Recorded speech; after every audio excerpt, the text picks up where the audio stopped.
വൈറലാകുന്നില്ല, അല്ലെങ്കിൽ പോട്ടെ കുറച്ച് വൈറലായി കുറെ അവസരങ്ങൾ നഷ്ടപ്പെടുന്നു, ഇനി ഒന്നും കിട്ടുന്നില്ല, ഒരു അഭിനയം കിട്ടുന്നില്ല, സിനിമ ഇല്ല, ഒന്നുമില്ല, എന്ത് ചെയ്യാൻ വല്ല ജോലി നോക്കും.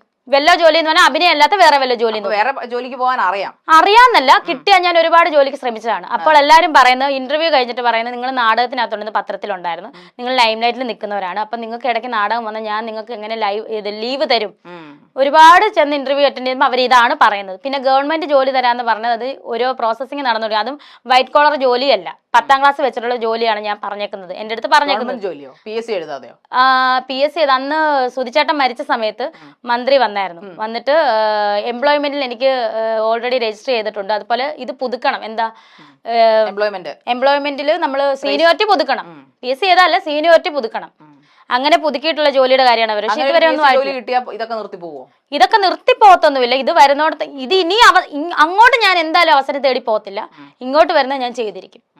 എല്ലാം താങ്കളുടെ കാൽ കീഴിൽ വന്ന അവസരങ്ങളാണോ? അല്ല കാൽ കീഴിൽ വന്നെന്ന് ഞാൻ പറയത്തില്ല. സുധിച്ചേട്ടനുള്ള ഇഷ്ടം കൊണ്ട് എന്നോട് ചോദിച്ചു, ഇത് ചെയ്യാമോ അഭിനയിക്കാമോ എന്ന് ചോദിച്ചു. നേരത്തെ എന്തുകൊണ്ട് ചോദിച്ചില്ല സുധിച്ചേട്ടൻ? അത് എനിക്കറിയത്തില്ല, അത് അവരുടെ കാര്യമല്ലേ, അതെങ്ങനെ ഞാൻ അറിയുന്നത്, അവരെന്തുകൊണ്ട് ചോദിച്ചില്ല എന്ന് എനിക്കറിയില്ല. ഇതിന് മുന്നേ സുധിച്ചേട്ടൻ ഉള്ളപ്പോഴത്തേനും ഒരു പ്രൊഡ്യൂസർ ഞങ്ങളുടെ വീട്ടിൽ വന്നായിരുന്നു, സുധിച്ചേട്ടൻ ഇങ്ങനെ ഇരിക്കുന്നു, ഞാൻ സംസാരിക്കുന്ന കൂട്ടത്തിൽ പുള്ളി, ഇനിയിപ്പം ആ പുള്ളി എവിടെയാണെന്ന് അറിയത്തില്ല, സുധിച്ചേട്ടൻ മരിച്ചു പോയി, നിങ്ങൾ കള്ളമാണെന്ന് പറഞ്ഞാൽ എനിക്ക് വിഷയമൊന്നുമില്ല. പുള്ളി ചോദിച്ചു, രേണു ഇതിനകത്ത് ചെയ്യാൻ വരുന്നു, അഭിനയിക്കുന്നു. അപ്പം സുധിച്ചേട്ടൻ, ഞാനപ്പം അവിടെ ഇരുന്നുകൊണ്ട് പറഞ്ഞത്, സുധിച്ചേട്ടന്റെ എനിക്ക് ക്യാമറയ്ക്ക് മുന്നിൽ വരാൻ താല്പര്യമില്ല, സുധിച്ചേട്ടന്റെ സപ്പോർട്ടായിട്ട് നിൽക്കാനാണ് താല്പര്യമാണ് അന്ന് പറഞ്ഞത്. അപ്പൊ അന്ന് അവസരം ഒരെണ്ണം വന്നായിരുന്നു, ഞാൻ അങ്ങനെയാണ് പറഞ്ഞത്. സുധിച്ചേട്ടനുമായിട്ട് നിങ്ങൾ നല്ല രമ്യതയിലാണോ കഴിഞ്ഞത്? നല്ല സന്തോഷത്തിൽ, നല്ല എന്താ, എന്നെ സുധിച്ചേട്ടൻ സത്യം പറഞ്ഞ മോളെന്ന രീതിയിലാണ്, ഒരു മോളെ പോലാണ് എന്നെ ഞാനപ്പോ പലപ്പോഴും ചോദിക്കാറുണ്ട് എന്നെ എന്തിനാ, കാരണം ഫുഡ് എടുത്ത് കയ്യിൽ തരുന്നത് ഞാൻ കൊടുത്താലും പുള്ളി മേടിക്കത്തില്ല, പുള്ളി എനിക്ക് തരണം. എന്നെയും കിച്ചുവിനെ അങ്ങനെയാണ് കണ്ടോണ്ടിരുന്നത്. പിന്നെയാണ് ഋതപ്പം വന്നത്.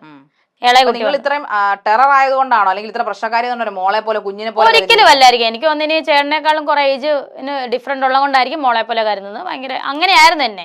ഞാൻ പലപ്പോഴും ചോദിക്കും, ഞാൻ നിങ്ങളുടെ വൈഫല്ലേ, വൈഫായിട്ട് കണ്ടുകൂടെ എന്ന് പറയുമ്പോൾ, ഇല്ല എനിക്ക് മോളെ പോലാണ് നീ എന്നാണ് പറയാറുള്ളത്.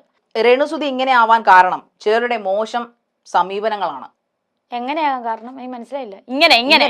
ഇങ്ങനെ അഭിനയത്തിൽ എന്നെ ആരും മോശമായിട്ടൊന്നും പെരുമാറിയിട്ടില്ല. അതായത് ഇപ്പോ കുറച്ചു മുമ്പ് നമ്മളെ ഇന്റർവ്യൂവിന്റെ തുടക്കത്തിൽ പറഞ്ഞിരുന്നല്ലോ, ഞാൻ ഇനി എന്തും ചെയ്യും ഇന്ന് അഭിനയിക്കെ ആയതുകൊണ്ടാണ് ഞാൻ ഇങ്ങനെയൊക്കെ പറയുന്നത്, അതുകൊണ്ടാണ് അത് ശരിയാണ് എന്നാണ്. അപ്പൊ അത് മറ്റുള്ളവർ അങ്ങനെ പറഞ്ഞുകൊണ്ടാണ്, ഇല്ലെങ്കിൽ കുറെ കൂടെ നല്ല അഭിനയം കാഴ്ചവെക്കുമായിരുന്നു. കാഴ്ചവെക്കുമായിരുന്നു തോന്നുന്നു. അങ്ങനെ അഭിനയിക്കാൻ പറ്റൂ? പഠിക്കണം. രേണു പേടിക്കുന്നത് ആരെയാണ്, എന്തിനെയാണ്? ദൈവത്തെ പേടിയുണ്ട്. പിന്നെ എന്തിനെ എന്ന് ചോദിച്ചാൽ നാളത്തെ ഭാവി എന്തായി തീരും, ഒരു സ്റ്റെബിലിറ്റി വന്നിട്ടില്ല, അതിനൊരു പേടിയുണ്ട്, എന്തായി തീരുമെന്ന്. ഈ രണ്ട് കാര്യത്തെയാണ് ഞാൻ പേടിക്കുന്നത്. കുറച്ചുകൂടെ അഭിനയം നന്നാക്കിയാൽ നല്ലൊരു ഭാവി ഉണ്ടാകുമെന്ന് ചിന്തിച്ചിട്ടുണ്ട്, അതോ മോശം അഭിനയത്തിലേക്ക് പിന്നെയും പോയാൽ ഭാവി ഉണ്ടാകുമെന്നാണോ ചിന്തിക്കുന്നത്? അഭിനയം പഠിക്കണമെന്ന് ആഗ്രഹമുണ്ട്.